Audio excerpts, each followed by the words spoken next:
এখনের যে বিকেলটা হয় না, মানে গরমের বিকেল, খুব সুন্দর হাওয়া দেয়।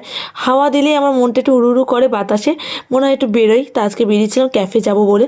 ক্যাফেতে একটুখানি কফি টফি খেয়ে যখন ফিরছি তখন এই দোকানটা দেখতে পেলাম। তা আমার সঙ্গে যিনি ছিলেন, মানে যে বান্ধবী, ও একটুখানি কেনাকাটা করবে, তাই জন্য এই দোকানে ঢোকা। কাকুটার এত ভালো ব্যবহার, যাই বলছি তাই বের করে করে দেখাচ্ছে। প্রথমে এই টায়রাগুলো দেখে নিলাম। আমার একটা ফ্রেন্ডের বিয়ে আছে কলেজে, তো আমাকে বলেছিল ভালো টায়রা পেলে নিয়ে আসিস, তো তুই তো কেনাকাটা করিস, তাই ওর জন্যই ক্লিপটা নেবো বলে তোমাদের জন্য শেয়ার করে দিলাম। এই হাতের বালাগুলো দেখো এত সুন্দর, 22 ক্যারেটের ছিল, তাই চাঙ্কি ভাব যেটা থাকে সিটি গোল্ডের জুয়েলারি, সেটা একদমই ছিল না। ন্যাচারাল স্টিক একটা ব্যাপার, অ্যান্ড কালার গ্যারান্টি ছিল। আর এই দোকানে সমস্ত প্রোডাক্ট কিন্তু হোলসেল প্রাইসেই বিক্রি হয়।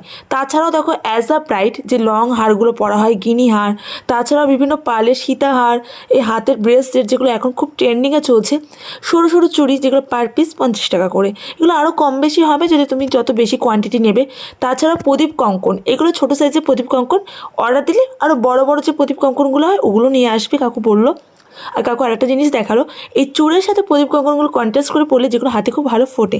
কেমন লাগলো ভিডিওটা জানিও।